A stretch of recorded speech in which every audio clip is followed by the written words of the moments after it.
El universo cinematográfico de Marvel es la franquicia de medios, el universo compartido, la saga de películas más exitosa de la historia del cine. Es absolutamente imposible que os cuente solo en estos minutos de este vídeo cómo exactamente hay que entender los detalles intrínsecos del universo de Marvel. No obstante, voy a intentar aportaros la base del mismo. Marvel Comics tenía la división de Marvel Entertainment y ellos, bueno, digamos que no estaban del todo satisfechos con lo que estaba ocurriendo en el cine con sus personajes. Había algunas películas que, en fin, no eran demasiado convincentes. Avi Arad, que era el director de la división de pelis de Marvel, estuvo bastante satisfecho con la trilogía de Spider-Man de Sam Raimi, pero con el resto de películas de aquellos tiempos no terminaba del todo convencido.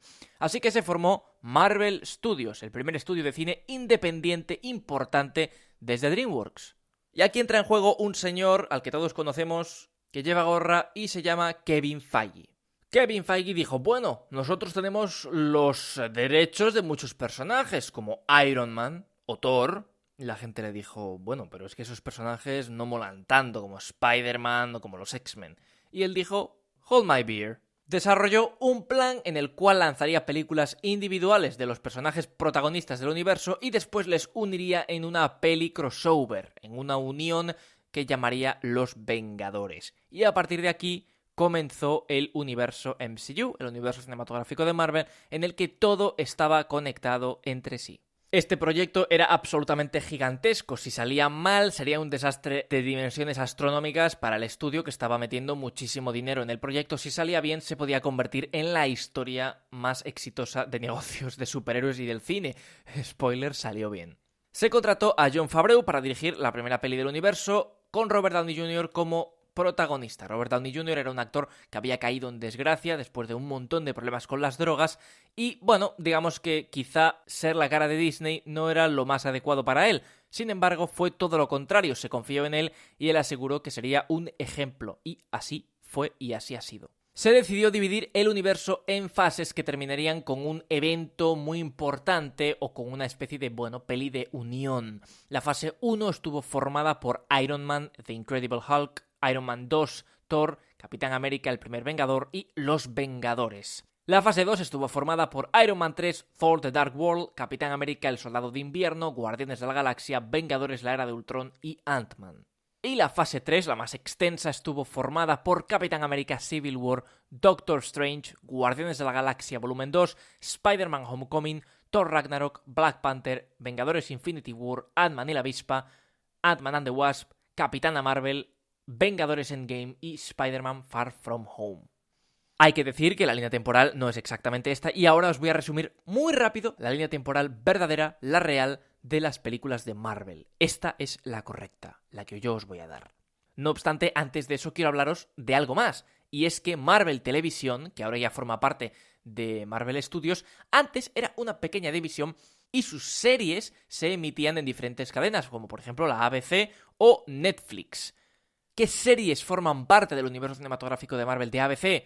Agentes de S.H.I.E.L.D., Agent Carter y Inhumanos, aunque esta ha sido considerada, tan sobrante que todo el mundo se ha olvidado de ella y nadie la tiene en cuenta.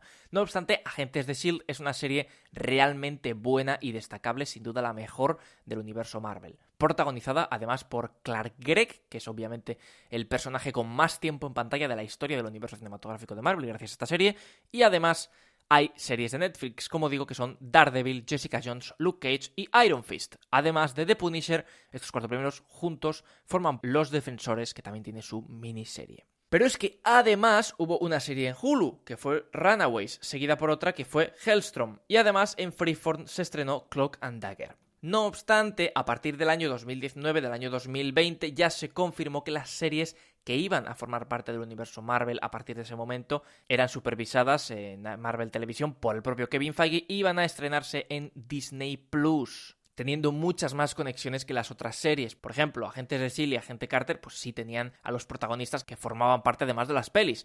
Pero en Netflix, pues Daredevil o Jessica Jones nunca han aparecido en una peli de Marvel. Por lo tanto, sí, formaban parte del universo, pero era como un subuniverso dentro que realmente estaba dentro, pero no tenía conexión verdadera. Todo esto cambiará con las próximas series de Disney Plus, que lógicamente van a estar protagonizadas por las propias estrellas de las películas. Y aquí está la gran duda, una vez que ha terminado la saga del infinito, que es esa saga que acabo de comentar que tiene 3 fases, ¿no? Con las películas que acabo de citar. ¿Qué va a pasar? Bueno, pues evidentemente va a continuar más adelante con nuevas películas, que algunas de ellas ya se deberían haber estrenado, pero por la pandemia han sido retrasadas. Estas películas, las que ya se conocen y tienen fecha de estreno, aunque puede ir variando dependiendo de cómo se desarrolla la pandemia, son Black Widow, Shang-Chi and the Legend of the Ten Rings, Eternos, la tercera película de Spider-Man aún sin título, Thor Love and Thunder, Doctor Strange in the Multiverse of Madness, Black Panther 2 y Capitana Marvel 2, además de muchas otras películas que aún no tienen fecha confirmada, como por ejemplo el reboot oficial dentro de Marvel Studios de Los Cuatro Fantásticos. Por fin.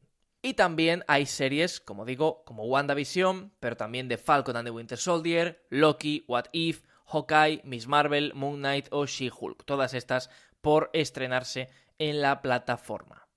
¿Esto es todo? No, aún hay más cosas, como pequeños cortometrajes que se realizaban. Por ejemplo, recuerdo All Hail the King, que era un pequeño cortometraje que explicaba alguna cosita de Iron Man 3, que viene muy bien, este es el más recomendable, pero además hay pequeñas series digitales o webseries, como una de Newsfront o Slingshot, que es un personaje de Agentes de S.H.I.E.L.D. que tiene su propia subserie dentro de la serie, ¿no? Pero es que además hay cómics. No, los cómics de Marvel no tienen nada que ver con el universo Marvel, pero hay algunos que se han ambientado en el universo. Lógicamente no son lo más importante de esta editorial, lo importante son otras historias. Es decir, si nosotros nos compramos un cómic del Capitán América, no vamos a leer algo que tenga que ver con las películas, vamos a leer otra historia, algo que no tiene nada que ver. Pero también hay algunas historias, como digo, que son canónicas dentro del universo de Marvel. Muy bien, ¿y cuál es el orden para ver todas estas películas? Bueno, pues depende de cada persona. Yo ya he dado el orden, podéis rebobinar y escuchar el orden de las películas en base a su fecha de estreno. No obstante, en cuanto a eventos, el orden sería el siguiente. Capitán América, el primer Vengador, ocurre en los años 40 y Capitana Marvel ocurre en los años 90. A partir de ahí, el universo empezaría con Iron Man, le seguirían Iron Man 2, El Increíble Hulk y Thor, para culminar con Los Vengadores en este crossover. Antes Los Vengadores, no obstante, estaría bien ver de nuevo el final, las escenas finales de Capitán América, el primer Vengador, ya que van unidas. Y por eso realmente se puede colocar esta peli como antes de Los Vengadores, pero bueno. Después vendrían Iron Man 3, Thor Un Mundo Oscuro, Capitán América, El Soldado de Invierno y Guardianes de la Galaxia y su secuela Volumen 2. Sí, ambas van seguidas ya que ambas se ambientan en el año 2014. Después llegarían Vengadores La Era de Ultron y Ant-Man y después ya en 2016 nos encontraríamos con Capitán América Civil War, Black Panther, que ocurre justo después, y Spider-Man Homecoming, que ocurre unos meses después. Hay una peli que se extiende durante muchos meses, que es Doctor Strange. Teóricamente ahí podríamos colocar Black Widow, que aún no ha sido estrenada, pero ya veremos.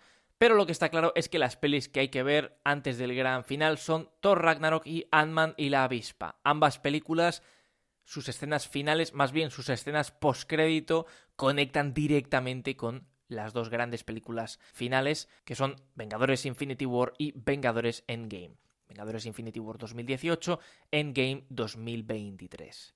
Y en 2024 se encuentra Spider-Man Far From Home. Por cierto, Stan Lee aparece, salvo en esta última, en todas las pelis del universo cinematográfico de Marvel, cosa que no ocurre con las películas que forman parte de otros universos que ya he citado en el anterior vídeo. Sí, en la gran mayoría él aparece, pero no en todas. Aquí, hasta Spider-Man Far From Home, pues ya había fallecido, aparece en todas ellas. Y por supuesto, el productor de todas estas películas es Kevin Feige, que es el jefazo de este universo y el que ha conseguido promediar $1.000 millones por película, algo impensable, además de que Vengadores Endgame se convirtió en la película más taquillera de la historia, algo increíble y más que disfrutable para todos los que queremos a estos personajes.